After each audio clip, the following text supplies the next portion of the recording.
चलिए, तो आज हम लोग क्या देखने वाले हैं। आज हम लोग देखने वाले हैं क्लास 9 का। ठीक है, क्लास 9 का एक मैथ का जो चैप्टर है एक्सरसाइज 1.4, उसको हम लोग देखने वाले हैं। ठीक है, इसमें क्या क्वेश्चन होता है बताइए कि दी गई संख्याओं में से कौन कौन परिमेय है और कौन कौन सी संख्याएं अपरिमेय। यहाँ 5 संख्याएं लिखा गया है। तो इसको बनाने से पहले हम लोग क्या करेंगे, इसका कॉन्सेप्ट पहले समझेंगे। ठीक है, यदि इसका कॉन्सेप्ट हम लोग का समझ में आ गया, उसके बाद हम लोग इसको बहुत आसानी से क्या कर सकते हैं, बना सकते हैं। सबसे पहले आप लोग को बताया गया कि परिमेय संख्या किसे कहते हैं। तो परिमेय संख्या हम लोग उसे कहते हैं जिसे हम लोग P/Q के रूप में व्यक्त करते हैं। और P और Q दोनों क्या होना चाहिए, दोनों पूर्णांक होना चाहिए। और Q इक्वल नॉट टू 0, मतलब नीचे वाला पार्ट 0 नहीं होना चाहिए। ठीक है, तो उसी को हम लोग क्या कहते हैं, परिमेय संख्या कहते हैं। जितने भी संख्याएं हैं इन जनरल, ठीक है, जिसको हम लोग क्या कहते हैं, पूर्णांक। पूर्णांक में क्या होता है, माइनस वाला भी होता है और प्लस वाला होता है, साथ में शून्य भी होता है। तो पूर्णांक को हम लोग क्या कहते हैं इन जनरल में, कि वो भी क्या है, एक परिमेय संख्या है। लेकिन यदि रूट में रहेगा, ठीक है, तब उसे हम लोग परिमेय कहेंगे कि नहीं। या दो संख्याएं, ठीक है, जोड़ में रहेगा, घटाव में रहेगा, या गुना में रहेगा, या भाग में रहेगा, तब उसे हम लोग क्या कहेंगे, वो परिमेय होगा कि अपरिमेय होगा। तो इसको हम लोग कैसे पता करेंगे, चलिए इसके लिए सबसे पहले हम लोग क्या करते हैं, एक कॉन्सेप्ट से समझते हैं। कॉन्सेप्ट क्या है कि यदि किसी परिमेय संख्या को अपरिमेय संख्या में जोड़िए, किसी परिमेय संख्या को अपरिमेय संख्या में घटाइए, किसी परिमेय संख्या को अपरिमेय संख्या से गुना कीजिए, या किसी परिमेय संख्या को अपरिमेय संख्या से डिवाइड कीजिए, सारे कंडीशन में हम लोग को अपरिमेय संख्या ही प्राप्त होती है। वो देखते हैं कैसे। ठीक है, यहाँ पे हम लोग उसको देखने की कोशिश करें। लेकिन इससे पहले कि यदि कौन कौन सी संख्याएं जो है सो परिमेय है और कौन कौन सी संख्याएं जो है सो अपरिमेय है। तो रूट के अंदर रहते हुए भी वैसे संख्याएं जिसका वर्गमूल, ठीक है, एक पूर्णांक प्राप्त हो, जिसका वर्गमूल करने पर पूर्णांक प्राप्त हो, ठीक है, वो हम लोग का क्या हो जाएगा, परिमेय संख्या। ऐसा नहीं बोलना है कि जिसका वर्गमूल ना निकले, ऐसा कोई संख्या है ही नहीं जिसका वर्गमूल ना निकलेगा। यदि 2 का भी वर्गमूल हम लोग निकालना चाहेंगे तो 2 का भी वर्गमूल निकल जाएगा, लेकिन दशमलव में निकलेगा। ठीक है, दशमलव में निकलेगा और बार बार उसकी संख्याएं जो है सो अलग अलग आएगा। ठीक है, तो बताए थे जब हम लोग दशमलव प्रसार पढ़े हैं, उसमें बताए हैं कि जब क्या होगा हम लोग का, ठीक है, पुनरावृत्ति ना होकर के अनावृत्ति हो, ठीक है, बार बार अलग अलग संख्याएं आए, तो वैसी संख्याएं क्या हो जाती है, अपरिमेय संख्या होती है। लेकिन बार बार जब एक ही संख्या आएगा तो उसे हम लोग क्या कर रहे थे, परिमेय संख्या। तो उसी तरह जो रूट के अंदर रहेगा और उसका जब हम लोग वर्गमूल निकालेंगे और यदि वर्गमूल, ठीक है, दशमलव में आते चले, ठीक है, तो वैसी संख्याएं जो होती है हम लोग का, वो अपरिमेय हो जाता है रूट के अंदर रहते हुए। यदि वो संख्याएं जिसका वर्गमूल निकालने पे पूर्णांक प्राप्त हो, मतलब पूरा पूरी अंक प्राप्त हो, तो वो क्या होता है, रूट के अंदर रहते हुए भी क्या हो जाता है हम लोग का, परिमेय संख्या हो जाता है। कुछ उदाहरण के तौर पर हम लोग देखते हैं। जैसे मान लिया, इसको बाद में बनाएंगे, पहले इसका पूरा कॉन्सेप्ट हम लोग क्लियर कर लेते हैं। जैसे मान लिया जाए यदि लिखा हुआ है √2, √3, √4, √9, √16। ठीक है, आप लोग सबको वर्गमूल निकालने जानते हो। ठीक है, वर्गमूल नहीं निकालने भी जानते होंगे तो अभी 8 क्लास का वीडियो आएगा बहुत जल्दी इसी चैनल पर। 8 क्लास का और 10 क्लास का भी वीडियो आएगा, उसमें जरूर आप लोग देखेंगे कि इसका वर्गमूल कैसे निकालते हैं। या तो कुछ बच्चे ये सब क्या करते हैं, आद भी रख लेते हैं, √2, √3, √4, √9, √16 का वर्गमूल आद रखते हैं। इसका वर्गमूल हम लोग लिखते हैं तो क्या होता है, 1.414, कुछ इसी तरह ये चलते रहता है। ठीक है, उसी तरह इसका लिखते हैं 1.732। देखो बार बार इसका क्या होता है, बदलते जाता है। लेकिन इसका निकालिए तो इसका क्या होगा, इसका 2 आएगा। इसका निकालिए, इसका क्या होगा, 3 होगा। और इसका क्या होगा, 4। 4 का वर्गमूल निकालेंगे तो हम लोग को कितना प्राप्त होगा, 2 प्राप्त होगा। 9 का वर्गमूल निकालेंगे तो 3 प्राप्त होगा। 16 का वर्गमूल निकालेंगे तो हम लोग को कितना प्राप्त होने वाला है, 4 प्राप्त होगा। लेकिन यदि √2 का निकालेंगे तो 1.41 समथिंग मतलब ये कुछ और चलते रहेगा, जो कि बार बार अलग संख्याएं रिपीट होगा। उसी तरह रूट अंडर 3 का निकालें तो वह 1.732, ये भी संख्याएं बार बार अलग अलग आएगा।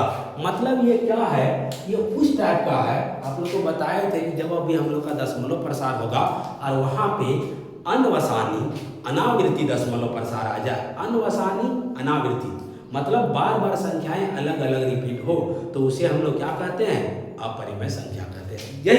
यही कारण है कि √2 और √3 जो है ना, सो क्या है, अपरिमेय संख्या है। समझ में आ गया होगा, √2 और √3 क्या है, अपरिमेय संख्या है। ठीक है, जबकि रूट के अंदर रहते हुए भी √4, √9 और √16 क्या दिख रहा है आप लोग को यहाँ पे कि ये परिमेय संख्या। अब ये नहीं समझ लेना कि इतना ही है इसमें, ठीक है।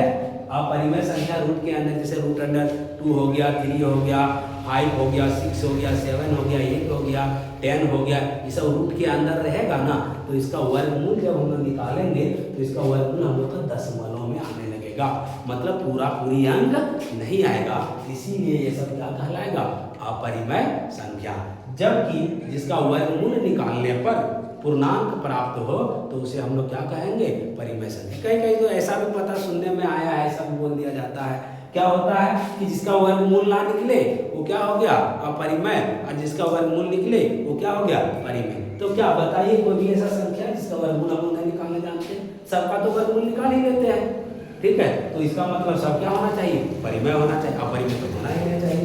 लेकिन देखिए कॉन्सेप्ट क्या है, कॉन्सेप्ट ये है कि यदि जब हम लोग वर्गमूल निकालते हैं ना, तो वर्गमूल में क्या होना चाहिए, वो पूरी अंक आना चाहिए, और जब ये पूरी अंक आएगा तो ये क्या कहलाएगा, परिमेय संख्या। और जब पूरी अंक नहीं आएगा, इस तरह दशमलव में आएगा, तो ये क्या कहलाएगा, अपरिमेय संख्या। ठीक है, चलिए इसको समझते हैं। तो ये दोनों संख्याएं क्या हो गया हम लोग का, ये दोनों संख्याएं हो गया अपरिमेय संख्या, और ये तीनों क्या हो गया, तो ये तीनों हो गया हम लोग को परिमेय संख्या। समझ में आ गया होगा आप लोग को कि इसको परिमेय क्यों कह रहे हैं और इसको अपरिमेय क्यों कह रहे हैं। अगला अभी हम लोग का जो ये बनाने वाला देख रहे हैं, यहाँ जोड़ में दे, यहाँ घटाव में दिया है, जोड़ में दिया है, भाग में दिया है, यहाँ भी भाग में दिया है, यहाँ गुणा में दिया है, तो इसको हम लोग कैसे समझेंगे। और इसमें एक चीज और बताया क्या हम लोग को, जो याद रखने वाला चीज था वो क्या था पता है, कि VPI इसको याद रखेंगे क्या, कि शून्य जो है, शून्य एक क्या है, परिमेय संख्या, शून्य एक परिमेय संख्या है। और यहाँ रखेंगे कि पाई क्या है, पाई एक क्या है, अपरिमेय संख्या, पाई एक अपरिमेय संख्या है। ये याद रखना हम लोग क्या है, पाई एक अपरिमेय संख्या है और शून्य क्या है, परिमेय। बार बार ये क्वेश्चन पूछा जाता है, ठीक है, बार बार जब भी देखोगे तो ये क्वेश्चन आएगा, ठीक है, कि शून्य क्या है, तो शून्य एक परिमेय संख्या है, पाई क्या है, तो पाई एक अपरिमेय संख्या, इसको हम लोग रट ही लेंगे, ठीक है। आगे हम लोग कॉन्सेप्ट की ओर चलते हैं। कॉन्सेप्ट क्या है आप लोगों को बताएं, जो भी जब बोर्ड पर इस तरह पढ़ाने लगे ना, तो जो भी एक्स्ट्रा फैक्ट हम लिखते जाते हैं, आप लोग क्या करेंगे, कॉपी में नोट डाउन करेंगे, ठीक है, वीडियो को रोक करके, या तो चलते चलते वीडियो में नोट डाउन कर सकते हैं तो और अच्छी बात है। आपका यदि स्पीड है, एक्यूरेसी इतना स्पीड होगा तो लिख भी सकते हैं, कोई दिक्कत नहीं। चलिए तो इसमें हम लोग देखते हैं, क्या देखेंगे, पहला कॉन्सेप्ट समझने की कोशिश करें। क्या बताए हैं कि परिमेय में से अपरिमेय को जोड़ो, घटाओ, गुना करो या भाग करो, ठीक है।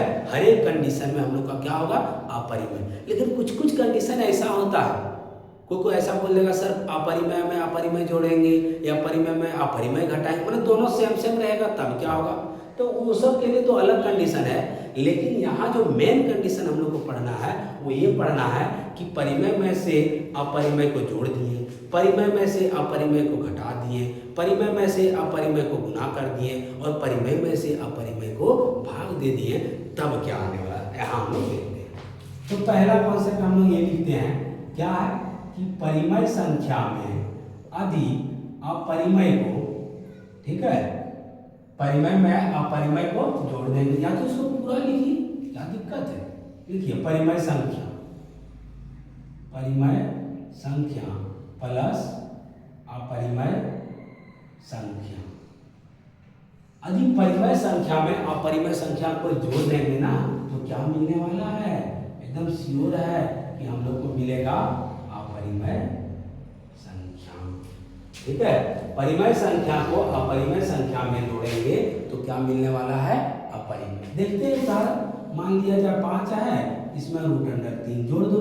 5 क्या है, परिमेय संख्या, और √3 क्या है, अपरिमेय। इस सब को जब जोड़ेंगे ना तो 5 प्लस √3 जो होगा सो क्या होगा सर, तो वो अपरिमेय संख्या हो जाएगा। दूसरा कॉन्सेप्ट देखते हैं कि परिमेय संख्या, परिमेय संख्या में अपरिमेय संख्या को घटाइए। क्या करेंगे, परिमेय संख्या में अपरिमेय संख्या को घटा दीजिए, तब भी क्या प्राप्त होने वाला है, तब भी अपरिमेय संख्या मिलेगा, तब भी क्या मिलेगा, अपरिमेय। दूसरा उदाहरण लेते हैं, जरूरी नहीं है कि उदाहरण लेंगे। मान लिया जाए 2 है, इसमें √3 घटाइए। 2 क्या है, परिमेय, √3 क्या है, अपरिमेय। अब इसका जब बनेगा ना तो 2√3 ये क्या हो जाएगा सर, ये अपरिमेय संख्या होगा।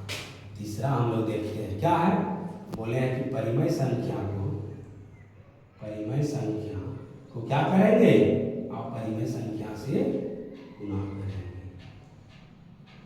क्या होने वाला है, यहाँ भी होने वाला है अपरिमेय संख्या। उदाहरण से देख लेते हैं हम लोग। मान लिया जाए 5 है, इसको √2 से गुणा कर दो। 5 हम लोग का परिमेय संख्या है, √2 हम लोग का क्या है, अपरिमेय। इसको गुना करेंगे 5√2, ये क्या हो जाएगा, 5√2 जो है सो अपरिमेय संख्या हो जाएगा। अगला बताएं, क्या बताएं कि परिमेय संख्या को, परिमेय संख्या को अपरिमेय संख्या से क्या करेंगे, भाग देंगे। यदि भाग देंगे तब क्या मिलने वाला है हम लोग को, तब भी मिलेगा यह परिमेय। मान लिया जब 5 को डिवाइड करेंगे √3 से, क्या हो जाएगा, 5√3, ये क्या है, तो आप लोग क्या किए होंगे, इसको सीखे होंगे। ठीक है, समझ में आ गया होगा। नहीं भी समझ में आया तो फिर एक बार हम लोग देखते हैं क्या है कि परिमेय संख्या को अपरिमेय संख्या में जोड़ेंगे तो क्या मिलेगा, अपरिमेय। परिमेय संख्या को अपरिमेय संख्या में घटाएंगे तो क्या मिलेगा, अपरिमेय। परिमेय संख्या को अपरिमेय संख्या से गुणा करेंगे तब भी क्या मिलेगा, अपरिमेय। और परिमेय संख्या को अपरिमेय संख्या से भाग देंगे तब भी अपरिमेय। जरूरी नहीं है, कुछ कुछ ऐसे उदाहरण आएगा ना जो इस सब कॉन्सेप्ट को भी हटके आ जाएगा। ठीक है, खासकर परिमेय संख्या को जब अपरिमेय संख्या से डिवाइड करेंगे वहां पे। ठीक है, तो उसके लिए भी आप लोग को बताया जाएगा। अब देखिए, इसी कॉन्सेप्ट के मदद से यहाँ पे जितना क्वेश्चन आप लोग को दिख रहा है, ठीक है, इसी कॉन्सेप्ट के मदद से जितना क्वेश्चन दिख रहा है उसको अभी हम लोग बनाएंगे। देखिए, पहला क्या है, परिमेय में से अपरिमेय को क्या किए हम लोग, घटाए हैं। यहाँ पे क्या किए हैं, घटाए हैं। यहाँ पे क्या किए हैं, डिवाइड किए। यहाँ डिवाइड है और यहाँ डिवाइड है। अब इसी कॉन्सेप्ट की मदद से हम लोग इसको क्या करेंगे, बहुत आसानी से सॉल्व कर सकते हैं। चलिए, तो आप लोग क्या कीजिए, इसको नोट डाउन कर लीजिए। अब एक एक करके हम लोग क्वेश्चन को क्या करने की कोशिश करेंगे, सॉल्व करने की कोशिश करते हैं। कैसे सॉल्व करेंगे, इसको हम बिठा रहे हैं। ठीक है, बोर्ड में इतना ही जगह है ना, हाँ, जगह इतना ही, जगह ज़्यादा रहती तो कोई दिक्कत ही नहीं था। अब इसको हम लोग क्या करेंगे, बिठा देंगे। इसमें क्या करना है, कुछ बना के नहीं दिखाना है, ठीक है, लेकिन हम लोग को कॉन्सेप्ट की मदद से इसको लिखना है। बोलता है बताइए नीचे दी गई संख्याओं में कौन कौन परिमेय है और कौन कौन अपरिमेय। अब तो हम लोग जान गए हैं। ठीक है, ये क्या है, 2 माइनस √5। ठीक है, तो 2 जो है सो परिमेय है, √5 क्या है, अपरिमेय। तब परिमेय में से अपरिमेय को घटाइए तो क्या होगा, तो इसका आंसर सीधा सीधी क्या लिखना है, अपरिमेय संख्या। ठीक है, दूसरा नंबर हम लोग देखेंगे 3 प्लस √23 माइनस √23। समझ रहे हो ना, ठीक है। इसको थोड़ा सॉल्व कर लेते हैं। 3 प्लस √23 और √23, ये देखिए प्लस का √23 है, माइनस में कट गया, क्या बच रहा है 3। बताइए ये परिमेय है कि अपरिमेय, ये तो जानते हैं सब कोई, सब क्या होगा परिमेय संख्या। ये क्या होगा परिमेय संख्या। आंसर में क्या लिखेंगे परिमेय संख्या। तीसरा हम लोग देखते हैं, तीसरा क्या है, तीसरा है 2√7 और 7√7। कोई दिक्कत नहीं। देखिए क्या होगा यहाँ पे 2√7 से √7 कट गया 2/7। ठीक है, देखो 2/7 पूरा पूरी अंक है ना, हाँ पूरा पूरी यदि अंक है तो ये क्या कहलाएगा परिमेय संख्या। क्या कहलाएगा परिमेय संख्या। ठीक है, चौथा नंबर हम लोग देखेंगे। ठीक है, चौथा नंबर हम लोग का क्या है, तो चौथा नंबर हम लोग का है 1/√2।